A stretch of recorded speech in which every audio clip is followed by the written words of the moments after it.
Merci Madame la Présidente, chers collègues. Effectivement, nous sommes honorés durant cette campagne municipale à Nantes, où nous avons d'ailleurs aussi assumé de parler des sujets métropolitains, contrairement à beaucoup d'autres candidats dans les diverses communes de notre métropole, d'être une terre de refuge pour ceux qui fuient la guerre et la misère. Et effectivement, nous ne trions pas les populations en fonction de leur nationalité. Nous prenons en compte toute leur fragilité, toute leur précarité. Cela vient d'être dit par Madame la Présidente. Et ensuite, vos propos relatifs aux migrants d'Europe de l'Est sont tout à fait indécents, vous le savez. La présence de ces populations, des citoyens européens qui peuvent voter lors des élections municipales est tout à fait précédente à la campagne des élections municipales elles-mêmes. Ce sont des populations qui, pour la plupart, vivent et travaillent sur notre territoire, près de 3500, près et plus d'une cinquantaine, malheureusement, de bidonvilles, qui travaillent dans des secteurs divers et variés et qui sont des travailleurs de première ligne, que ce soit dans le maraîchage, dans la logistique ou encore dans le bâtiment. Je crois que cette réalité devrait inviter à la mesure.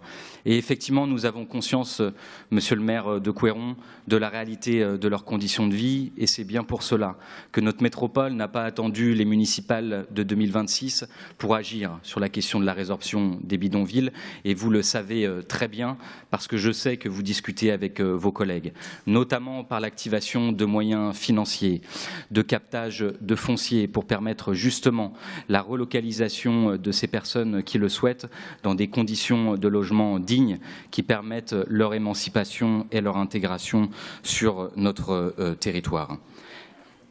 Et ensuite, Monsieur le maire de Couëron, quel toupet de parler de l'accès à l'eau pour les populations migrantes d'Europe de l'Est, alors que vous le savez, lorsque des populations migrantes d'Europe de l'Est se sont installées sur votre commune, je suis même venu vous voir dans vos bureaux en mairie de Couëron pour aborder avec vous cette question de l'accès à l'eau universelle, en vous explicitant justement tout ce que faisait déjà la métropole qui a raccordé l'ultra grande majorité de ces camps et de ces bidonvilles.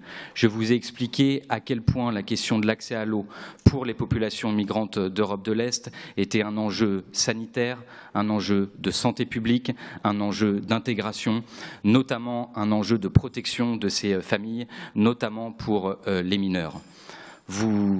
Je vous ai également explicité, décliné les propositions très concrètes, techniques, permettant le raccordement léger de ces populations, y compris sur un terrain qui était occupé, sans évidemment évacuer la question de ces occupations illicites.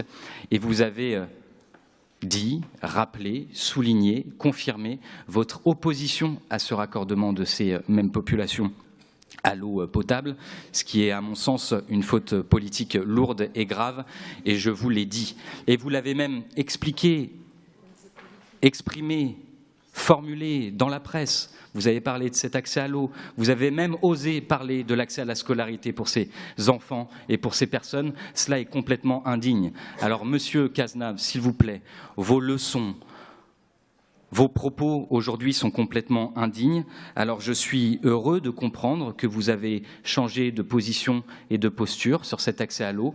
Je crois que c'est une bonne chose et je me tiens à votre entière disposition pour mettre en accord vos propos avec des actes concrets pour le raccordement de ces populations sur votre commune, comme nous le faisons sur la plupart des communes de notre métropole, sur les deniers métropolitains. Je vous remercie.